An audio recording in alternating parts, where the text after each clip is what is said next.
Bonjour à tous. Alors voici le premier cours de physiologie animale dans le cadre de votre première année de DUT-GB à l'IUT de Caen. Commençons par une petite introduction historique et médicale. Alors le concept de milieu intérieur, c'est un concept qui a été développé par Claude Bernard. Donc c'est un célèbre physiologiste français qui est né dans les années 1810 et qui est mort dans les années 1870. Donc il a développé la démarche expérimentale en biologie, il ne s'est pas contenté de l'anatomie, il a véritablement testé des hypothèses en faisant des expérimentations sur le vivant. Vous avez une petite vidéo que vous pouvez regarder qui décrit un petit peu le parcours de Claude Bernard. Alors à l'époque, Claude Bernard appelait en fait le milieu intérieur le sang. Donc le sang, c'était selon lui le liquide organique dans lequel vit l'individu tout entier, et qui contient donc toutes les substances qui doivent le nourrir. Donc ce fluide, selon Claude Bernard, permettait aux organismes d'être indépendants à l'égard des conditions extérieures, ce qu'il formulait par sa célèbre citation que vous avez écrite, la fixité du milieu intérieur est la condition d'une vie libre et indépendante. Alors de manière beaucoup plus simple, vulgarisons un petit peu cette idée.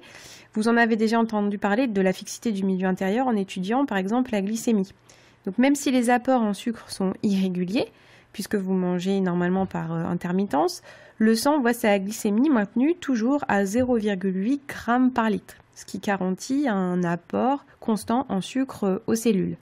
Donc ça, c'est un exemple de fixité du milieu intérieur. Alors un autre exemple, même si quand vous faites une randonnée en altitude, vous avez une diminution de la concentration en dioxygène dans le milieu extérieur, donc dans l'air, la quantité de dioxygène dans le sang reste à peu près constante. Donc ce qui va éviter l'hypoxie, c'est-à-dire le manque d'oxygène pour les cellules. Donc le sang fut initialement considéré comme la seule composante du milieu intérieur par Claude Bernard. Néanmoins, vous avez tous entendu parler de la lymphe, donc pensez par exemple au drainage lymphatique amaigrissant qui sont proposés dans les salons esthétiques. Alors dans un autre registre plus médical, on a des problèmes lymphatiques qui sont graves, qui ont été décrits, notamment des œdèmes. Et sur cette photo, vous voyez une personne avec un éléphantiasis. Donc c'est une augmentation considérable de plusieurs fois la taille normale d'un membre ou d'une partie du corps qui est causée par une accumulation de lymphe, de liquide lymphatique entre les cellules. Alors dans les pays tropicaux, l'éléphantiasis, c'est une complication chronique d'une maladie qui s'appelle la filariose lymphatique, qui est une maladie parasitaire qui concernait en 2007 plus de 120 millions d'êtres humains, dont un tiers sur le continent africain. Cette maladie, la filariose lymphatique, elle est due à une infection par un hématode, dont vous allez voir la photo, de la famille des filaridés. Et donc le parasite Wuchereria bancrofti est responsable de 90% des cas. Alors vous voyez avec cet aspect historique et cet aspect médical l'importance du milieu intérieur et de sa constance. Donc on a déjà vu deux composantes du milieu intérieur, le sang et la lymphe. Et donc là on va donner une définition un peu plus générale et un peu plus stricte du milieu intérieur. Dans une définition fonctionnelle, le milieu intérieur est le milieu avec lequel les cellules réalisent directement les échanges de matière, à savoir des solutés et de l'eau. Donc cela correspond au milieu extracellulaire. Alors regardons ce document que vous avez à gauche. Si l'on reprend les différents niveaux d'organisation, les cellules élaborent les tissus de l'organisme. Donc je vous renvoie au TD de rappel de biologie que nous avons fait à ce sujet. Dans la plupart des tissus, les cellules ne sont pas jointives ni collées. Elles baignent dans du milieu dit extracellulaire. Dans ce milieu, les cellules puisent leurs nutriments, des sucres, des acides aminés, et y rejettent des déchets. Elles captent également du dioxygène et libèrent du CO2. Ceci est visible sur le document en haut à droite de la diapositive. Nous pouvons donc nous demander quelles sont exactement les différentes parties qu'on appelle compartiments du milieu intérieur. Donc le milieu intérieur, c'est le milieu extracellulaire. Quelles sont les propriétés physico-chimiques de ce milieu intérieur? Est-il différent ou identique au milieu intracellulaire? Et comment la cellule opère-t-elle ses échanges avec ce milieu?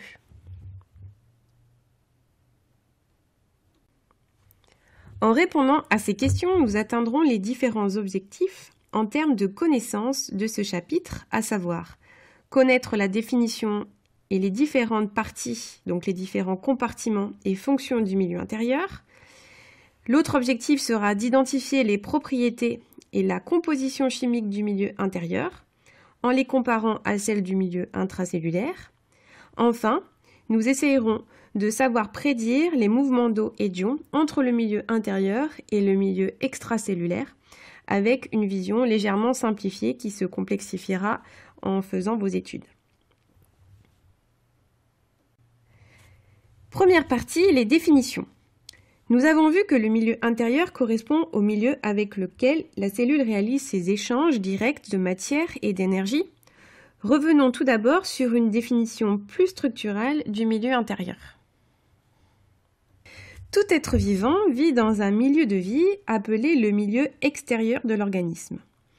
Si l'on considère un organisme pluricellulaire, triblastique, nous reviendrons sur ce terme dans les diapos suivantes, les cellules sont entourées d'un liquide qui est à l'intérieur de l'organisme, que l'on appelle le milieu intérieur. Ce milieu intérieur représente donc l'environnement interne, plus ou moins immédiat des cellules de l'organisme. Vous pouvez regarder le schéma sur la droite, où une représentation du milieu intérieur vous est fournie. Le corps est délimité par une paroi, par exemple l'épiderme chez l'homme. Le milieu situé au-dessus de l'épiderme est le milieu extérieur de l'organisme. Au sein de l'organisme, les cellules représentées en jaune sont délimitées par une membrane plasmique et ne sont pas jointives. Le milieu intracellulaire correspond au cytoplasme, donc situé au sein de la cellule, sous la membrane plasmique. Le milieu extracellulaire, mais situé à l'intérieur de l'organisme, correspond au milieu intérieur. Il correspond donc à l'ensemble des fluides qui circulent ou stagnent entre les cellules.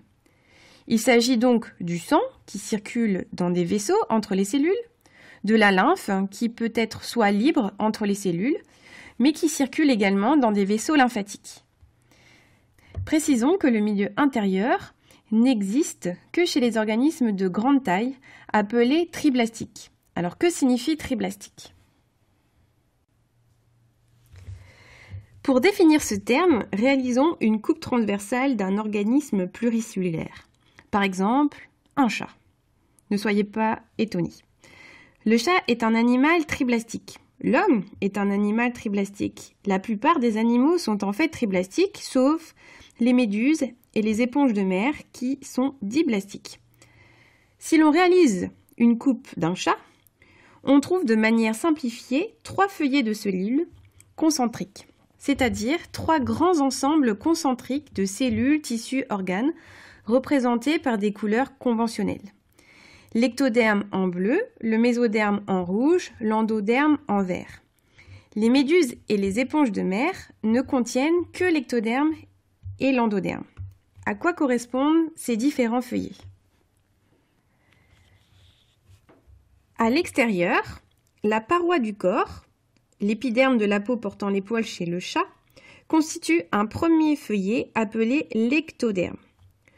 Au centre du corps, dans la région la plus centrale, le tube digestif interne constitue un feuillet appelé endoderme.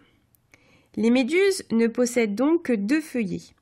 L'ectoderme, donc la paroi du corps, repose directement sur le tube digestif. Elle ne possède aucun autre organe, sauf des rudiments de système nerveux et sensoriel.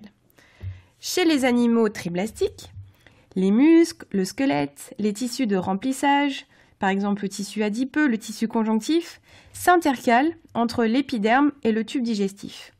Ils forment donc une couche, un feuillet intermédiaire, que l'on appelle le mésoderme. Pensez aux moyens mnémotechniques, ecto extérieur, méso milieu, endo intérieur, pour vous rappeler des noms des différents feuillets. Donc le milieu intérieur est apparu chez les organismes triblastiques qui sont plus volumineux. Chez ces organismes, la diffusion, c'est-à-dire le transport par agitation moléculaire des substances du milieu extérieur, n'est pas suffisante pour alimenter les cellules qui sont en profondeur dans l'organisme et assurer leur nutrition et leur respiration. Donc par exemple, les cellules de votre os ne peuvent pas s'approvisionner en gaz respiratoire juste par diffusion des gaz respiratoires par votre peau. Donc vous devez respirer, c'est-à-dire vous devez faire rentrer de l'air dans vos poumons, puis le sang va prendre en charge le dioxygène et l'amener à ces cellules profondes de l'organisme. Donc le sang va ici servir de relais entre le milieu externe et les cellules de votre organisme plus ou moins profondes. Donc ça c'est illustré avec la photo que vous avez sur la droite. Donc vous voyez que le sang va capter les nutriments au niveau de l'appareil digestif, va capter le dioxygène au niveau de l'appareil pulmonaire, puis les transporte à l'ensemble des cellules de l'organisme. Et le sang va ensuite récupérer les déchets des cellules et les transporter au rein pour leur élimination, et va également éliminer le CO2 au niveau des poumons. Donc vous voyez donc l'importance du milieu intérieur chez ces organismes pour assurer la nutrition des cellules profondes de l'organisme. Par contre, chez la méduse, les cellules n'ont pas besoin de milieu intérieur, il n'y a pas de sang, il n'y a pas de lymphe. Par contre, on a quand même un liquide interstitiel, mais il n'y a pas de milieu intérieur à proprement parler. Les cellules de l'ectoderme échangent directement des molécules avec le milieu extérieur et les cellules de l'endoderme vont également échanger des molécules, des nutriments, des gaz respiratoires avec l'eau de mer dans laquelle elles vont vivre, puisque cette eau de mer va rentrer dans la cavité digestive et donc l'endoderme sera en contact direct avec ce milieu extérieur. Dans cette diapositive bilan de cette première partie, je souhaiterais poser la terminologie utilisée par la suite dans le cours. Dans un organisme triblastique, on distingue donc le milieu intérieur, formé des liquides extracellulaires, qui seront donc nommés LEC dans la suite du diaporama.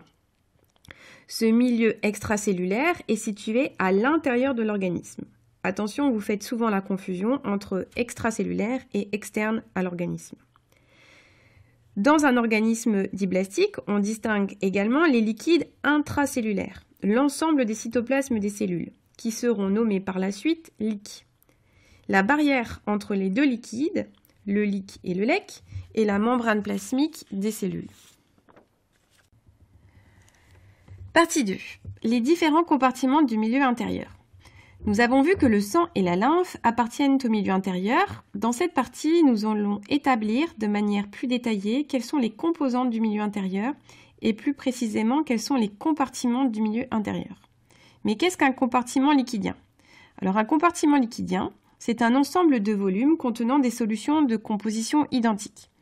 Par exemple, les différents cytoplasmes des cellules sont disjoints, mais ils ont tous la même composition.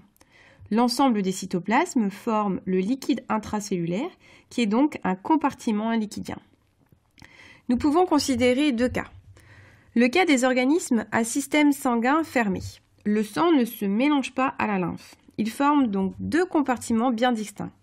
C'est le cas des animaux vertébrés comme l'homme. Dans un deuxième cas, le cas des organismes à système sanguin ouvert. Le sang se mélange alors à la lymphe. Il forme donc un seul et même compartiment. Ce cas s'observe chez certaines espèces d'invertébrés, comme les arthropodes ou certains mollusques, comme la moule et les escargots. Tout d'abord, traitons du cas des organismes vertébrés à système sanguin fermé. Le milieu est donc divisé en deux compartiments liquidiens, dont un peut être subdivisé en deux. Nous dirons donc qu'il possède trois compartiments liquidiens. Avant de noter ce qui est écrit sur la diapositive, regardez ce schéma à gauche, qui représente un tissu de remplissage appelé le derme sous l'épiderme. Il s'agit donc d'un tissu conjonctif où les cellules ne sont pas jointives. Entre les cellules circulent deux types de vaisseaux. Les vaisseaux lymphatiques en jaune, relativement perméables. Les cellules peuvent passer à travers la paroi du vaisseau, elle-même formée de cellules peu jointives. La lymphe, dite canalisée ou endiguée, circule à l'intérieur de ce vaisseau lymphatique. Elle contient notamment des lipides, de l'eau et des cellules immunitaires qui peuvent en sortir pour participer à la réaction inflammatoire locale entre les cellules. Comme ces vaisseaux sont très perméables, ils réalisent des échanges d'eau et de molécules avec le liquide situé directement entre les cellules. Ces deux liquides, la lymphe endiguée et le liquide interstitiel entre les cellules, ont donc à peu près la même composition et forment le compartiment lymphatique.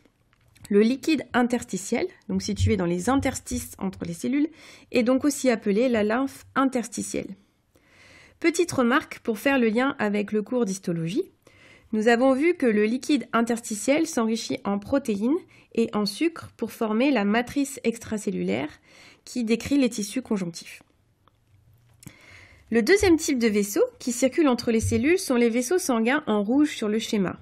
Ils sont beaucoup moins perméables, même si quelques cellules peuvent arriver à traverser la paroi du vaisseau par des mécanismes particuliers lors de l'inflammation.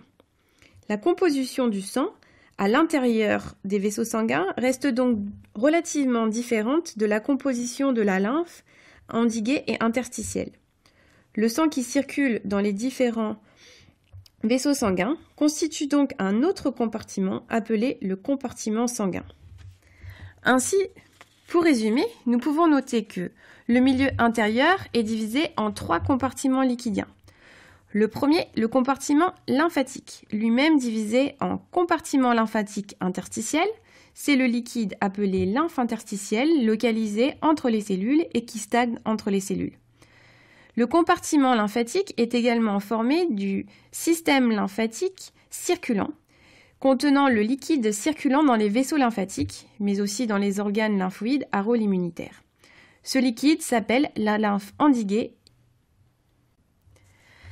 Avant de noter ce qui est écrit sur la diapositive, regardez ce schéma à gauche.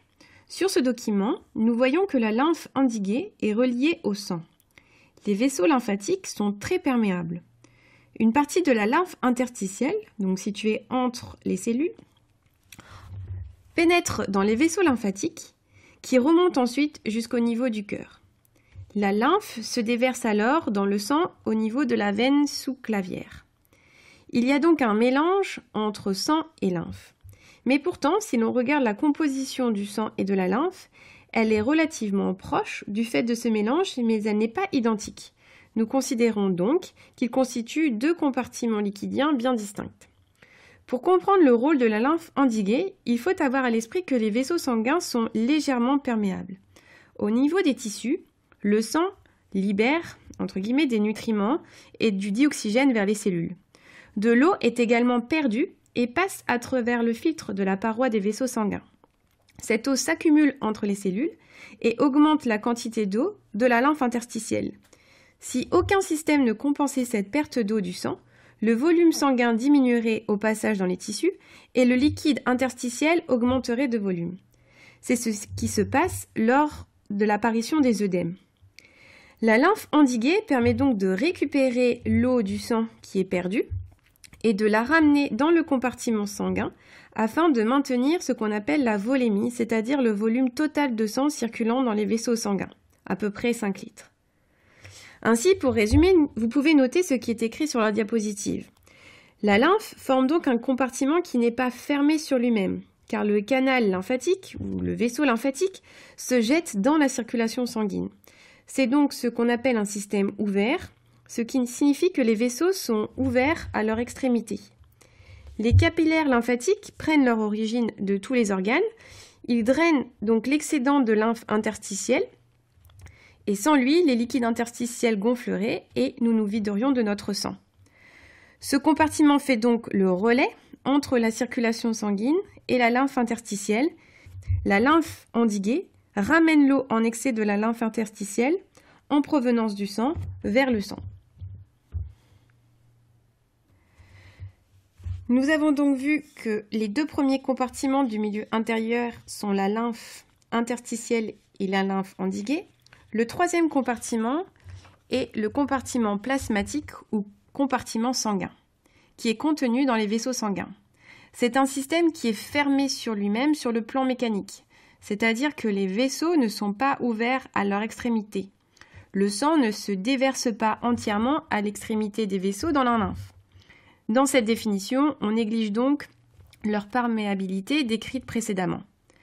Ce système est en relation avec le milieu extérieur par le poumon, le rein et le tube digestif.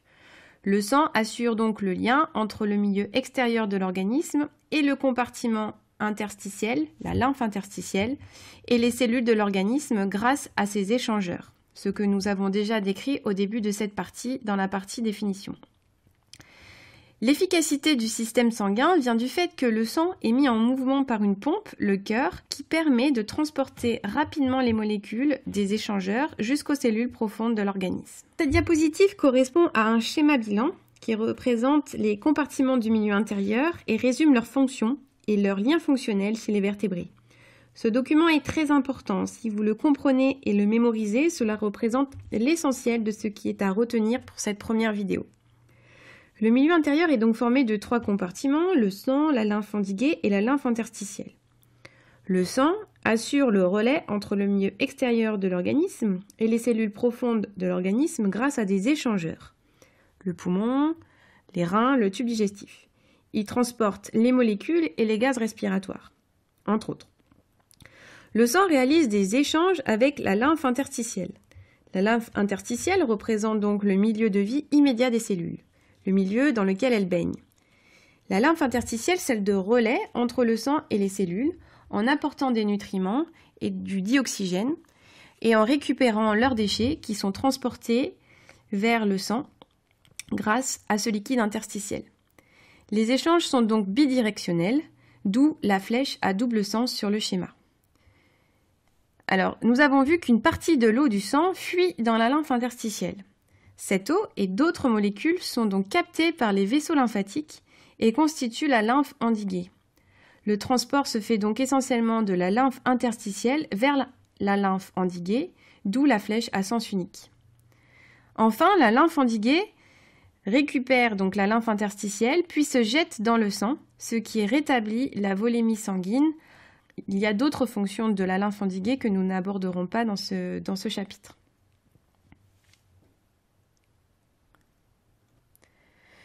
Nous avons donc abordé précédemment le cas des organismes vertébrés à système sanguin fermé. Traitons désormais des organismes à système circulatoire ouvert. Alors chez ces animaux, les vaisseaux sanguins sont ouverts à leur extrémité. Le sang se jette donc entièrement dans la lymphe interstitielle et les deux liquides ont donc la même composition. Ils forment donc un seul et même compartiment qu'on appelle l'hémolymphe. Nous n'irons pas plus loin dans le détail. Et par la suite de l'exposé, nous nous focaliserons sur le cas des systèmes circulatoires fermés. Tout d'abord, grand 3, reprenons les fonctions du milieu intérieur. Premièrement, nous avons déjà vu que le milieu intérieur sert de relais entre les cellules profondes de l'organisme et le milieu extérieur.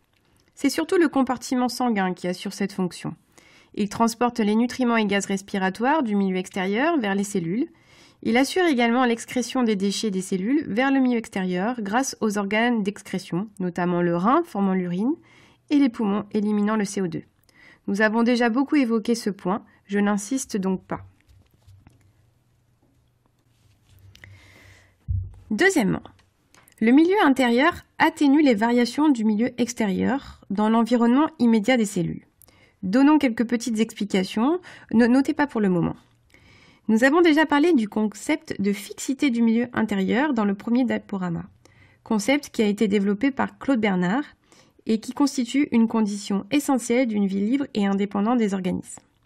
En effet, les paramètres du sang et de la lymphe sont maintenus dans des gammes étroites de valeurs optimales, ce qui maintient un environnement stable autour des cellules, et ce, même si ces paramètres varient beaucoup dans le milieu extérieur de l'organisme. Prenez par exemple le cas d'un poisson. Son milieu extérieur, le milieu aquatique, peut subir de fortes variations en concentration en dioxygène, notamment avec une raréfaction en profondeur du dioxygène. Cependant, si l'on mesure la concentration en dioxygène dans son sang, celle-ci est maintenue relativement stable autour d'une valeur optimale, grâce notamment à des processus de régulation mettant en jeu les hormones et le système nerveux. Autrement dit, vous pouvez bien noter cette définition, l'homéostasie est la capacité d'un organisme à maintenir constants les paramètres du milieu intérieur en dépit des variations issues de l'environnement. Alors ce terme a initialement été pressenti par Claude Bernard, mais il a été inventé par Walter Cannon, un physiologiste américain, professeur à la Harvard Medical School. Alors, des exemples typiques d'homéostasie sont la température d'un corps d'un animal homéotherme. Par exemple, notre corps a une température constante de 37 degrés. Le taux de sucre dans le sang est également maintenu constant, autour de 0,8 g par litre. La concentration en ions et en gaz est également constante pour les différents gaz et les différents ions. La pression artérielle doit être également maintenue constante. Vous connaissez tous les problèmes liés à l'hypertension. Ainsi, grâce à ce phénomène d'homéostasie, le milieu intérieur atténue les variations des paramètres extérieurs, ce qui garantit un environnement stable pour les cellules. Troisièmement, cette fonction n'a pas encore été évoquée. Le milieu intérieur permet d'assurer la solvatation des molécules qui sont transportées. En effet, le solvant du milieu intérieur est l'eau. Cette eau favorise le transfert de matière, les gaz, les nutriments, les déchets, sous forme de solutés, qui sont donc généralement solubles dans l'eau. Elle sert donc de milieu de transport et de dissolution, solvatation entre les échangeurs et les cellules de l'organisme. Alors, que signifie solvatation? La solvatation, c'est un phénomène physico-chimique qui est observé lors de la dissolution d'un composé chimique dans un solvant.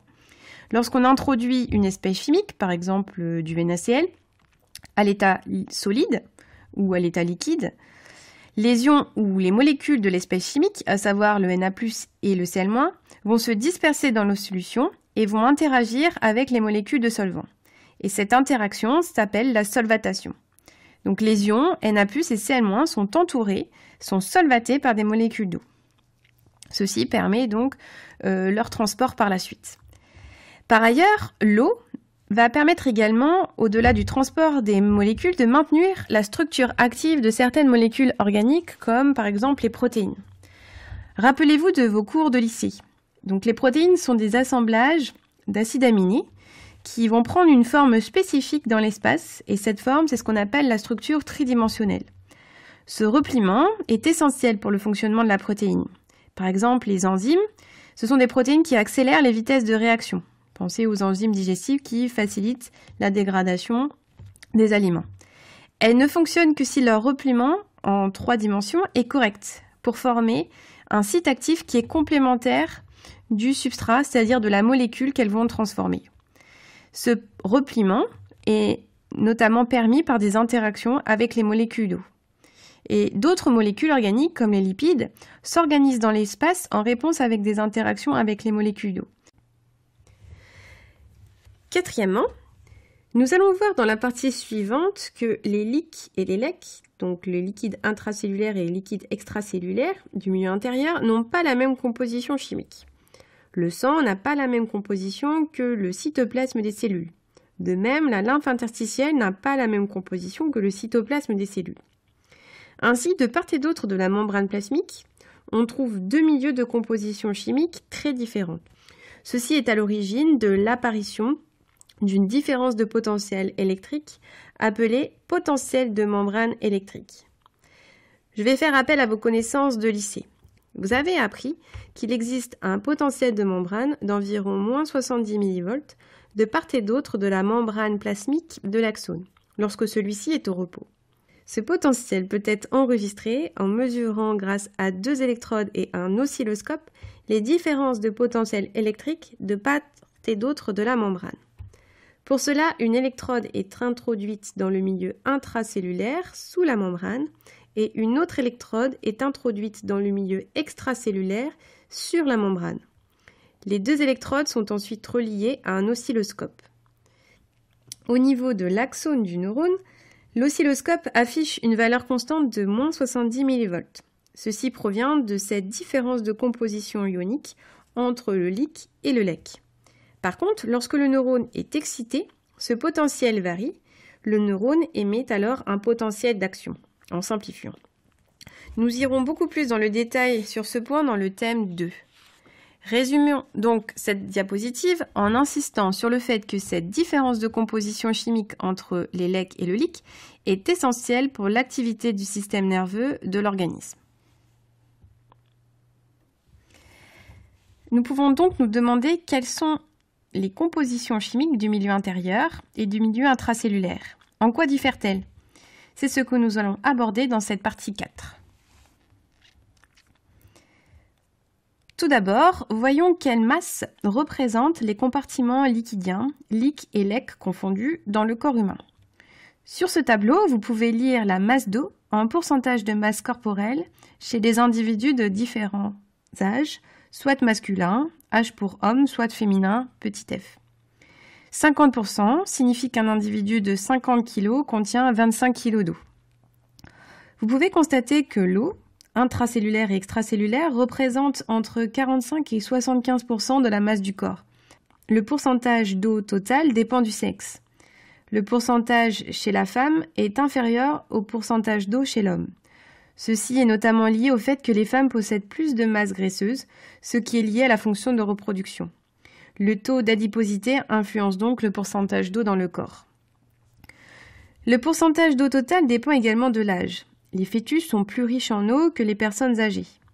La teneur en eau corporelle diminue avec l'âge en raison de la perte de masse corporelle maigre, donc les muscles, et de l'augmentation de la proportion de tissus adipeux, qui sont pauvres en eau, dans le corps. Suite à ce phénomène, les pertes en eau du corps, y compris les plus légères, peuvent engendrer des signes et symptômes de déshydratation, d'où l'importance de surveiller les personnes âgées en période de canicule. Enfin, au sein de l'organisme, on note également une inégale répartition de l'eau entre les tissus. Certains tissus sont particulièrement pauvres en eau, comme le tissu adipeux, alors que d'autres sont beaucoup plus riches, comme le tissu musculaire. Distinguons désormais l'eau contenue dans les liques et l'eau contenue dans le milieu intérieur, extracellulaire, les lecs. Regardez bien ce document qui représente de manière de plus en plus détaillée de haut en bas la répartition hydrique chez un homme de 70 kg. Nous allons prendre qu'en moyenne, l'organisme contient 60% d'eau en masse, même si cela dépend de l'âge et du sexe, et la matière sèche représente donc seulement 40% de la masse du corps. Sur ces 60% d'eau, la majorité de l'eau, à savoir les 2/3, est contenue dans le milieu intracellulaire. Autrement dit, les cytoplasmes de l'ensemble des cellules de l'organisme représentent 40% de la masse de l'organisme. Les liquides du milieu intérieur, de la lymphe et du sang, ensemble, ne représentent qu'un tiers de l'eau corporelle, soit 20% de la masse du corps. Et sur ces 20%, les 3/4 de l'eau du milieu intérieur se trouvent dans la lymphe endiguée et interstitielle, alors que le quart de l'eau du milieu intérieur restant se trouve dans le sang. Nous pouvons donc résumer les observations ainsi. Les lecs représentent 20% de la masse corporelle et les liques 40%, soit au total, lecs et liques 60%. Mais cela dépend de l'âge et du sexe comme nous l'avons vu précédemment. Au sein des lecs, le plasma représente 1/4 du volume et la lymphe 3/4 du volume. Chez l'homme, en utilisant une unité de volume, cela représente environ 3 litres de plasma, donc 5 litres de sang avec les cellules, et 11 litres de lymphe.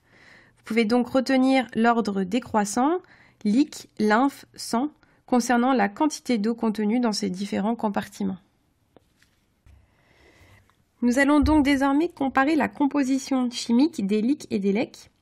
Dans les tableaux suivants, les unités utilisées seront les millimoles par litre, permettant de quantifier les concentrations molaires des composants. Alors la concentration molaire, elle s'applique à un édifice chimique avant sa dissociation dans l'eau. Par exemple, pour l'édifice ionique NaCl, avant sa dissociation en Na+ et Cl-, ou pour le MgCl2, avant sa dissociation en Mg2+ et Cl-. Elle peut également s'appliquer aux molécules qui ne se dissocient pas, comme les molécules organiques, et aux ions, une fois qu'ils sont dissociés. Alors la concentration molaire, tout simplement, désigne le nombre de molécules de l'espèce chimique en mol par unité de volume. Alors ce nombre étant très élevé, les chimistes ont inventé la mole. La mole correspond en simplifiant à des paquets de molécules, de 10 puissance 23 molécules. Ainsi, si vous avez une solution à 3 moles par litre de MgCl2, cela veut dire qu'il y a 3 moles de MgCl2 dans 1 litre de solution, soit 3 fois 10 puissance 23 molécules, donc au total 10 puissance 23 molécules de MgCl2 dans 1 litre avant la dissociation du MgCl2. Il faut donc juste que vous gardiez l'idée que la mole est tout simplement un nombre de molécules, indépendamment de la masse de la molécule. On compte le nombre de molécules dans 1 litre de solution. Et comme ce nombre est très important, on est obligé d'utiliser la mole pour faire des paquets de 10 puissance 23 molécules. Et en ce qui concerne les édifices ioniques, ce nombre est utilisé donc avant leur dissociation. Ceci sera important pour la partie 5 qui sera dans le 3e diaporama. Donc voici un tableau comparant la composition de la lymphe et du plasma, donc qui correspond au sang sans les cellules. Donc ici, nous n'étudierons que les legs. Donc ici, nous n'étudierons pour l'instant que les legs. Il indique la composition ionique et chimique en millimoles par litre de différents ions et de différentes molécules. Alors vous pouvez constater que la composition chimique de la lymphe et du sang est relativement proche. La lymphe et le sang ne diffèrent en fait qu'au niveau des protéines. Celles-ci sont plus abondantes dans le sang et le plasma comparativement à la lymphe. En effet, rappelez-vous que le sang et la lymphe se mélangent au niveau de la veine subclavière. L'eau qui sort des vaisseaux sanguins au niveau des tissus est ramenée dans le sang par la lymphe endiguée au niveau de cette veine. Alors cependant, au niveau des tissus, la paroi des vaisseaux sanguins reste peu poreuse aux protéines qui restent donc dans le sang et ne peuvent pas rejoindre la lymphe. Les protéines sont donc peu présentes hors des vaisseaux sanguins, dans la lymphe interstitielle et la lymphe endiguée. La paroi des vaisseaux sanguins exerce une filtration pour les protéines. Les ions passent plus librement, ce qui explique une composition chimique proche entre sang et lymphe pour ces différents composants.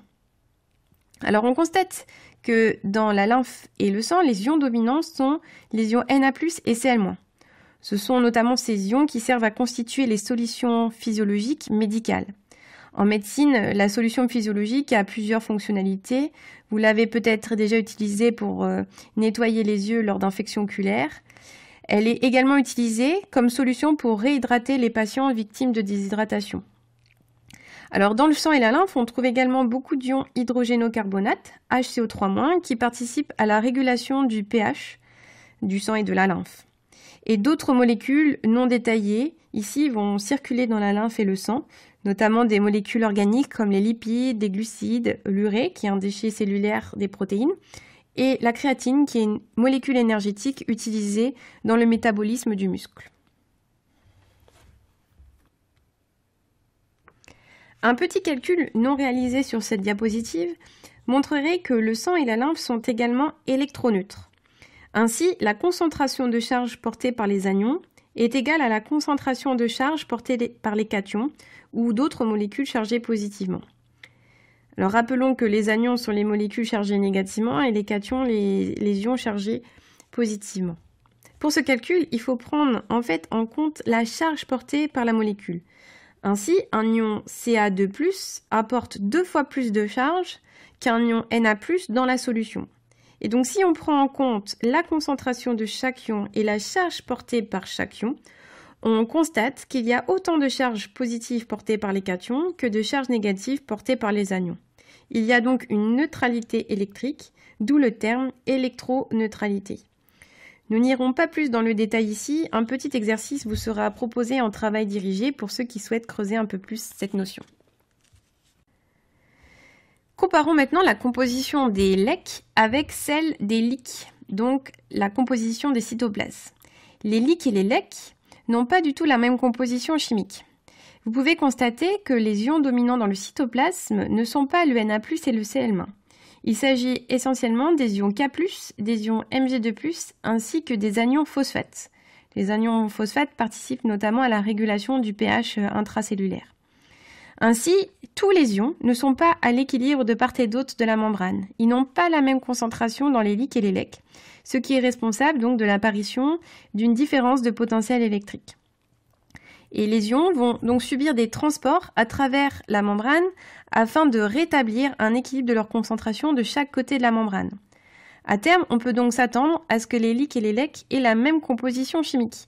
Et pourtant, cette composition chimique différente entre les LIC et les LEC reste stable. Alors comment peut-on expliquer ce phénomène? Prenons l'exemple de la différence de concentration des ions Na+ et K+ de part et d'autre de la membrane. Les ions Na+ sont plus concentrés dans le milieu extracellulaire, alors que les ions K+ sont plus concentrés dans le milieu intracellulaire. Comment cette différence de concentration est-elle maintenue? Elle est maintenue par une protéine qui se trouve sur la membrane de toutes les cellules, qui s'appelle la pompe Na+K+ ATPase. Cette protéine va utiliser l'énergie de la cellule sous forme d'ATP, donc l'adénosine triphosphate, pour expulser en permanence le Na+ hors de la cellule, dans les LEC, et en échange faire rentrer du K+ à l'intérieur de la cellule, donc dans les LIC.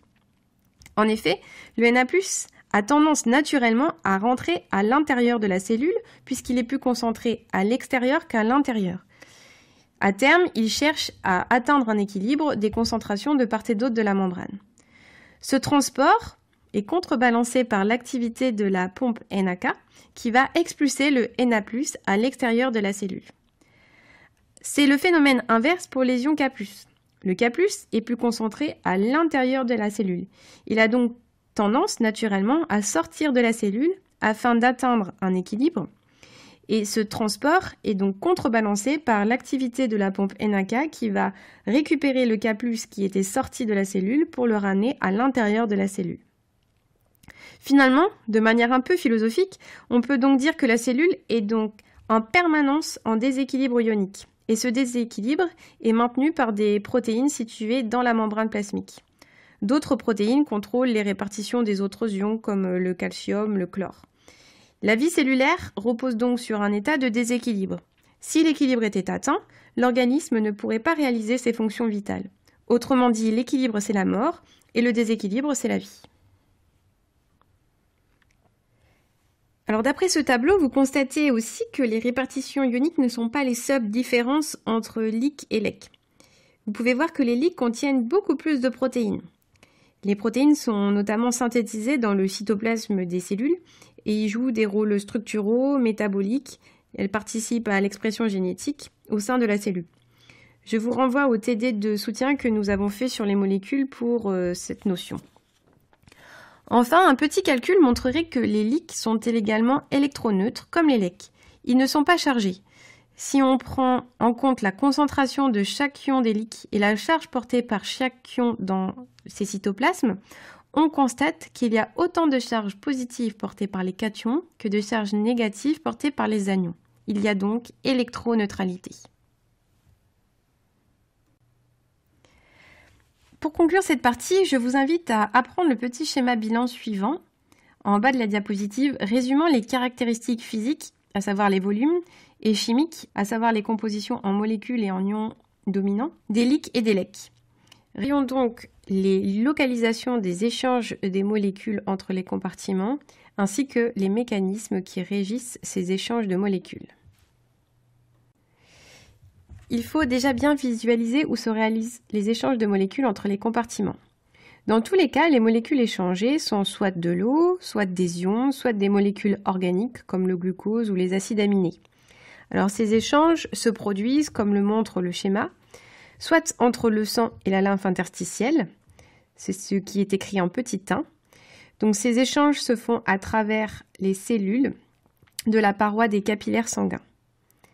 La deuxième localisation des échanges se trouve donc entre la lymphe interstitielle et les liquides intracellulaires. Ces échanges se réalisent à travers la membrane plasmique des cellules des tissus, ce qui est matérialisé par la flèche numéro 2 sur le schéma. Enfin, des échanges se réalisent entre la lymphe interstitielle et la lymphe endiguée, ce qui est indiqué en petit 3. Je vous renvoie au schéma bilan de la partie 2, grand 2, du dernier diaporama pour revoir les fonctions de ces échanges. Je n'y reviendrai pas. Les échanges se réalisent donc soit à travers la paroi des vaisseaux lymphatiques ou vaisseaux sanguins, soit à travers la membrane plasmique. Alors pour simplifier, par la suite, nous envisagerons uniquement les échanges à travers la membrane plasmique des cellules et dans une moindre mesure ceux à travers la paroi des vaisseaux sanguins. Alors à travers cette membrane plasmique, deux types de transports de molécules sont réalisés, soit des transports passifs, soit des transports actifs. Alors les transports actifs, ce sont des transports qui sont spontanés. Les molécules sont transportées sans avoir besoin d'énergie. Alors que les transports actifs, ce sont des transports de molécules qui nécessitent de l'énergie, car ils ne sont pas spontanés. Alors on a déjà vu un transport actif avec la pompe NaK. Si vous vous souvenez, dans le deuxième diaporama, la pompe NaK va utiliser l'énergie de l'ATP pour expulser le Na+ hors de la cellule et faire rentrer le K+. Ces transports ne sont pas spontanés et la pompe doit donc utiliser de l'énergie pour réaliser ces transports qui maintiennent un état de déséquilibre des concentrations des ions de part et d'autre de la membrane. En effet, le déséquilibre n'est pas naturel, n'est pas spontané. Il faut utiliser de l'énergie pour maintenir ce déséquilibre. On dira donc qu'elle réalise un transport actif. Alors toutes les molécules, sauf l'eau, peuvent être transportées soit de manière active, soit de manière passive, ce que nous allons détailler par la suite. Ce transport, actif ou passif, est pris en charge par des protéines qui sont situées sur la membrane plasmique et qui vont assurer donc le passage des molécules dans un sens ou dans l'autre. Nous allons donc tout d'abord étudier les échanges passifs de molécules en commençant par les échanges d'eau. Alors je vous rappelle que la cellule est délimitée par une membrane plasmique de nature lipidique hydrophobe. Hydrophobe, cela veut dire qu'elle n'aime pas l'eau. Donc les molécules d'eau ont du mal à traverser cette membrane lipidique. Cependant, elles y parviennent de deux manières. Soit déjà par diffusion simple, c'est-à-dire sans l'aide d'autres molécules, ce qui est représenté par la flèche noire sur le schéma. Même si les molécules d'eau n'aiment pas les lipides, elles sont de petite taille et malgré leur lipophobicité, elles arrivent à franchir la bicouche de lipides car elles sont de petite taille. Donc on va parler de diffusion simple pour dire que c'est un mouvement qui se fait par agitation moléculaire, donc ça c'est pour parler de la diffusion, et sans l'aide de protéines de la membrane, donc ça c'est pour le terme simple, donc on parle de diffusion simple. L'eau peut également utiliser ce que j'appelle des tunnels, c'est-à-dire des pores creusés dans la membrane. On parle alors de diffusion facilitée grâce à une protéine qui forme un pore. Et cette diffusion est plus rapide que la diffusion simple. Alors ces pores sont situés dans la membrane plasmique, ils sont représentés par des points verts sur le schéma au centre, et sont de deux types. Donc à gauche, soit il s'agit d'un pore spécialisé dans le passage de l'eau. On parle alors d'aquaporine, et seules les molécules d'eau arrivent à passer à travers ce tunnel.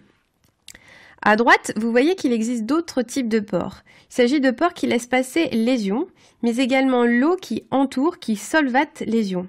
On parle alors de canaux ioniques. Donc sur le schéma, à droite, les ions sont en bleu et l'eau est en rouge. Et vous voyez donc que les ions sont entourés de molécules d'eau qui arrivent du coup à franchir ce pore autour de l'ion. Nous avons donc vu que l'eau peut passer à travers la membrane, soit par diffusion simple, soit par diffusion facilitée à travers des pores. Mais du coup, quelles sont les forces qui régissent le sens du déplacement de l'eau? Comment savoir si l'eau sort de la cellule, du vaisseau sanguin ou y entre? Alors, l'eau se déplace d'un compartiment à l'autre sous l'effet de deux forces. La première force, c'est l'osmose. Alors, ne notez pas pour le moment, nous allons l'expliquer. Donc vous avez un schéma sur la droite représentant deux milieux délimités par une membrane semi-perméable dans un tube en U. Alors une membrane semi-perméable, c'est une membrane qui est perméable à l'eau uniquement et qui ne laisse pas passer les solutés. Le milieu à gauche contient une grande concentration en particules dissoutes, représentées en rouge. Il a donc ce qu'on appelle une grande osmolarité. L'osmolarité, de manière simple, ça désigne la concentration de molécules qui sont dissociées au total dans une solution. On prend donc en compte tous les ions dissociés, toutes les molécules dissoutes dans l'eau. Et ces particules dissoutes dans l'eau sont appelées les osmoles. Donc le milieu à gauche contient une forte osmolarité à T égale 0. Le milieu à droite, lui, contient une osmolarité beaucoup plus faible. Si vous voyez, les particules sont beaucoup moins concentrées. Si on laisse évoluer le système spontanément, donc sans énergie, donc c'est bien un transport passif, on constate que l'eau se déplace vers le milieu à gauche où l'osmolarité était la plus forte. Et vous constatez qu'à la fin de l'expérience, les deux milieux ont la même concentration en particules osmotiques, donc en osmoles. On dit qu'ils sont iso-osmotiques. Et ce transport passif d'eau, qu'on appelle l'osmose, permet d'atteindre l'équilibre des osmolarités entre les deux compartiments. On parle donc d'osmose pour désigner ce flux passif d'eau qui permet d'atteindre l'équilibre. Donc nous pouvons noter, pour résumer, que si deux compartiments ont des osmolarités différentes, L'eau va diffuser du compartiment où l'osmolarité est la plus faible vers le milieu où l'osmolarité est la plus forte, afin de diluer les osmoles de ce compartiment final, ce qui va permettre de rétablir l'iso-osmolarité. Finalement, les transports passifs permettent d'atteindre un état d'équilibre. Et donc c'est valable pour les transports passifs d'eau. Alors revenons sur une définition plus mathématique et chimique de l'osmolarité. L'osmolarité désigne le nombre de particules chimiques après dissociation dans un litre de solution. Ça, c'est la définition plus chimique. Donc l'osmolarité d'une solution simple, avec une seule molécule chimique, se calcule de la manière suivante. L'osmolarité, qui est exprimée en milliosmoles ou en osmoles par litre, est égale au nombre d'osmoles, qui est exprimé en osmoles, fois la concentration molaire, qui est exprimée en moles par litre ou en millimoles par litre. Alors prenons des exemples pour éclaircir cela. Les molécules organiques, comme le glucose, qui vous est représenté sur le schéma, ou les protéines, sont des molécules composées d'atomes de C, de H et de O. Ce sont donc des molécules avec des liaisons covalentes. Les atomes ne se séparent pas les uns des autres lors de leur mise en solution. Ce sont des liaisons stables. Ainsi, si vous introduisez une molécule de glucose dans une solution, elle restera sous forme d'une seule molécule de glucose et on dit qu'elle formera donc une seule osmole, une seule particule. Ainsi, si initialement, avant éventuelle dissociation, vous avez une solution de glucose à 1 mol par litre, par la suite, cela fera une solution à 1 osmole par litre de glucose puisqu'il n'y a pas de dissociation. La concentration molaire est égale à l'osmolarité. Le raisonnement serait identique pour une protéine. Par contre, si vous prenez une solution avec un édifice ionique, par exemple le NaCl, ce qui est représenté en dessous, le NaCl se dissocie en ion Na+, et en ion Cl-, et forme donc deux types de particules en solution, soit 2 osmoles. Ainsi, l'osmolarité de cette solution est donc égale à 2 osmoles fois 1 mol par litre, si on part d'une solution d'une mol par litre, soit 2 osmoles par litre. Autrement dit, l'osmolarité est 2 fois plus élevée que la concentration molaire, puisqu'il y a 2 fois plus de particules dissociées en solution que d'édifices ioniques non dissociés. Alors pour bien comprendre cela, il faut avoir à l'esprit la différence entre une liaison ionique et une liaison covalente. Une liaison ionique implique un transfert d'électrons d'un atome à un autre. Un composé ionique ou édifice ionique peut être obtenu à la suite d'une liaison ionique. Il forme des ions dissociés et solvatés en solution par rupture de cette liaison ionique qui est une liaison relativement faible. A l'inverse, la liaison covalente implique un partage d'électrons entre deux atomes. Elle ne peut se rompre en solution, car cette liaison est forte. Les atomes ne se dissocient pas en solution. Ainsi, le CO2 reste sous forme de CO2 lorsqu'il est dissous et ne forme pas un atome de carbone séparé de 2 atomes d'oxygène. Attention, vous faites souvent cette erreur dans les exercices. Ainsi, une solution à 1 mol par litre de CO2 formera une solution à 1 osmole par litre de CO2 après dissolution. Avant de continuer, je tiens à préciser par souci de rigueur que cette vision de l'osmolarité est un peu simplifiée, tout comme les calculs. Vous complexifierez ces notions plus tard dans votre cursus universitaire. Revenons à un contexte un peu plus physiologique et à l'osmolarité des liquides intracellulaires et des liquides extracellulaires. Ne notez pas pour le moment et regardez ce document. Alors sur le graphe, vous voyez que si l'on calcule l'osmolarité du milieu intérieur, donc des LEC, en additionnant toutes les particules dissoutes dans le sang ou la lymphe, on trouve une valeur d'environ 290 milliosmoles par litre.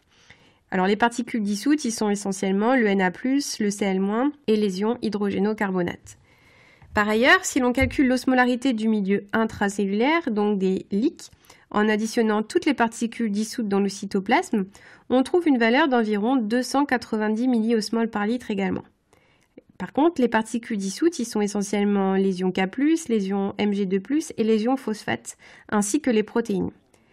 Donc même si la composition chimique est différente, les LIC et les LEC ont la même osmolarité totale, c'est-à-dire qu'ils ont le même nombre total de particules en solution par litre de solution. On dit que les LIC et les LEC sont iso-osmotiques, ce qui fait que l'eau est à l'équilibre dans les conditions normales entre les leaks et les lecs. Il y a autant d'eau qui rentre et autant d'eau qui sort de la cellule par les mouvements d'osmose. Ceci évite donc que les cellules éclatent. S'il y avait trop d'eau qui rentrerait, les cellules éclateraient par une augmentation importante de son volume, comme la membrane plasmique n'est pas extensible à l'extrême. Et ceci évite également leur plasmolyse, c'est-à-dire une diminution de leur volume cytoplasmique en cas de perte excessive d'eau. Nous avons donc déjà vu une première force qui est l'osmose, qui est à l'origine de déplacements d'eau sous l'effet de différentes osmolarités entre deux compartiments. Au niveau des vaisseaux sanguins, l'eau se déplace sous l'effet combiné de l'osmose, mais aussi d'une autre force, ou pression pour être plus précise, appelée la pression hydrostatique, qui est générée par l'activité du cœur. Alors l'eau située dans les capillaires sanguins, donc qui sont des petits vaisseaux relativement perméables à l'eau, est mise sous pression par le cœur qui propulse le sang dans l'ensemble des vaisseaux. Et si les vaisseaux sont perméables à l'eau, ce qui est le cas au niveau de certains capillaires sanguins, l'eau a donc tendance à sortir des vaisseaux comme lors d'une fuite dans un tuyau d'arrosage. C'est cette pression qui est à l'origine d'une perte d'eau du sang vers la lymphe interstitielle dont nous avons parlé précédemment, notamment en parlant des œdèmes. Alors ce mécanisme est parfois placé dans les transports actifs car elle nécessite l'activité de la pompe cardiaque qui est coûteuse en énergie pour l'organisme. Cependant, cela se fait spontanément au niveau des vaisseaux, c'est pour ça que je parle de transport passif. Voici donc les deux principales forces qui régissent les flux d'eau passifs entre compartiments, l'osmose et la pression hydrostatique. Alors pour terminer, nous allons envisager les transports de solutés, donc ça peut être des ions ou des molécules organiques. Le TP permettra de bien travailler cette notion. Alors ces transports se réalisent soit de manière passive, on parle alors de diffusion, soit de manière active. Alors on parle de transport passif lorsque les solutés se déplacent dans le sens des concentrations décroissantes des molécules échangées. Alors précisons que cette définition est juste pour les molécules non chargées, mais c'est un peu simplifié pour les molécules chargées, vous verrez ça plus tard au cours de vos études. À terme, si l'on laisse le système évoluer, cela aboutit à un équilibre des concentrations du soluté de part et d'autre de la membrane. Les concentrations vont être égales. Alors ce transport se fait soit directement à travers la bicouche de lipides qui forment la membrane, qui sont des molécules hydrophobes. On parle donc de diffusion simple. Donc c'est le cas par exemple des lipides qui peuvent passer sans transporteur à travers les lipides qui forment la membrane. Alors les cellules par exemple ont besoin de lipides pour leur métabolisme et donc elles échangent des lipides à travers leur membrane. Ça peut se faire également à travers des protéines membranaires. Et ces protéines membranaires sont essentielles pour transporter des molécules hydrophiles qui n'arrivent pas à passer la barrière de lipides. Des grosses molécules hydrophiles, par exemple comme le glucose, le saccharose, ne peuvent pas passer toutes seules à travers la membrane de lipides. Elles ont besoin de molécules sur la membrane qu'on appelle des transporteurs. Et ces molécules transporteurs arrivent à réaliser ce qu'on appelle une diffusion facilitée. Elles transportent les molécules dans le sens des concentrations décroissantes, donc c'est bien une diffusion, et elles facilitent ce passage, donc on parle de diffusion facilitée. Alors le schéma à droite vous illustre les deux types de protéines membranaires enchâssées dans la membrane lipidique. Donc vous avez des protéines qui réalisent un port à travers la membrane. Ce sont ce qu'on appelle les protéines canales. Donc on a déjà parlé des canaux ioniques, c'est tout à fait ce type de protéines. Et puis vous avez d'autres types de protéines qui font ce qu'on appelle un flip-flop, qui sont représentées en jaune sur le schéma. Alors ces protéines flip-flop, elles captent la molécule, donc qui est représentée en vert, du côté extracellulaire ou d'un des côtés, par exemple en haut ici, et elles se retournent dans la membrane pour la libérer dans le milieu intracellulaire ou vers le bas sur ce schéma. Donc on dit qu'elle fait un flip-flop. Elle ne délimite pas un port à l'intérieur de la membrane de lipides.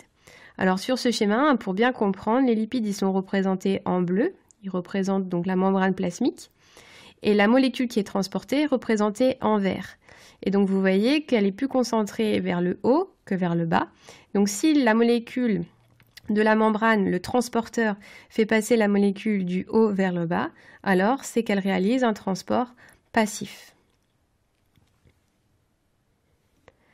Alors d'autres molécules, d'autres protéines membranaires, sont capables de réaliser des transports actifs de soluté.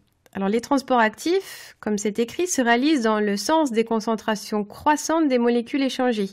Et la protéine transportrice utilise de l'énergie pour transporter la molécule vers le compartiment où elle est le plus concentrée. Alors sur ce schéma, ces protéines sont représentées en orange foncé et rouge. Et elles utilisent l'énergie, qui est représentée par la flèche jaune, pour transporter le soluté vert vers le haut, où celui-ci est déjà plus concentré.